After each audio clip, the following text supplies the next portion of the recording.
స్వర్ణాంధ్ర 2047 సాధించడమే ప్రభుత్వ లక్ష్యమని రాష్ట్ర ఆర్థిక మంత్రి పయ్యావుల కేశవ్ తెలిపారు. గతేడాది నుంచి రాష్ట్రంలో జరుగుతున్న ప్రగతిశీల పరివర్తన అందరూ ఆశావహ దృక్పథంతో, ఆత్మవిశ్వాసంతో గర్వంగా ముందుకు సాగడానికి కావలసిన ప్రోత్సాహం అందిస్తుందని మంత్రి పేర్కొన్నారు.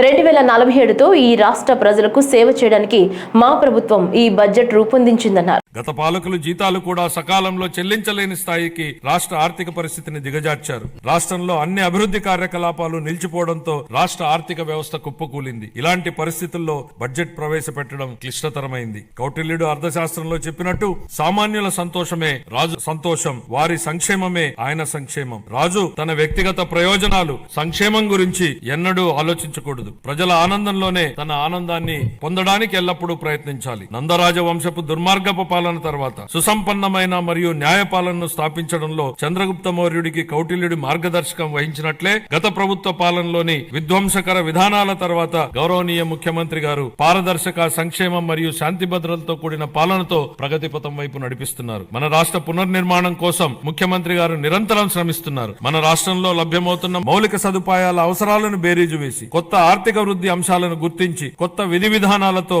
రాష్ట్ర పురోగమనానికి కావలసిన విధానాన్ని సంస్కరణలను తీసుకువచ్చారు. గౌరవ ముఖ్యమంత్రి శ్రీ నారా చంద్రబాబు నాయుడు గారు మన రాష్ట్రాభివృద్ధి కోసం 1990వ దశకంలోనే విజన్ 2020 డాక్యుమెంట్ ను రూపొందించారు. అప్పటి ప్రతిపక్షాలు ఆ ఆలోచనని విమర్శించాయి. కానీ నేటి హైదరాబాద్ ను చూసినట్లయితే వారి విజన్ సాకారమైంది. ఇదే ఆయన దార్శనికతకు, సామర్థ్యానికి నిదర్శనం. మళ్లీ 2024లో మరొక గొప్ప విజన్ ను దిశానిర్దేశం చేస్తూ గౌరవ ముఖ్యమంత్రి గారు స్వర్ణాంధ్ర 2047కు శ్రీకారం చుట్టి రాష్ట్రాభివృద్ధికి మార్గనిర్దేశనం చేశారు. 15% పైగా రాష్ట్ర స్థూల దేశీయ ఉత్పత్తి వృద్ధి రేటును స్థిరంగా సాధించడం, తలసరి ఆదాయాన్ని పెంచడం, పేదరికాన్ని రూపుమాపడం ద్వారా అభివృద్ధి ఫలాలను అత్యంత అణగారిన వర్గాలకు అందించడమే దీని లక్ష్యం.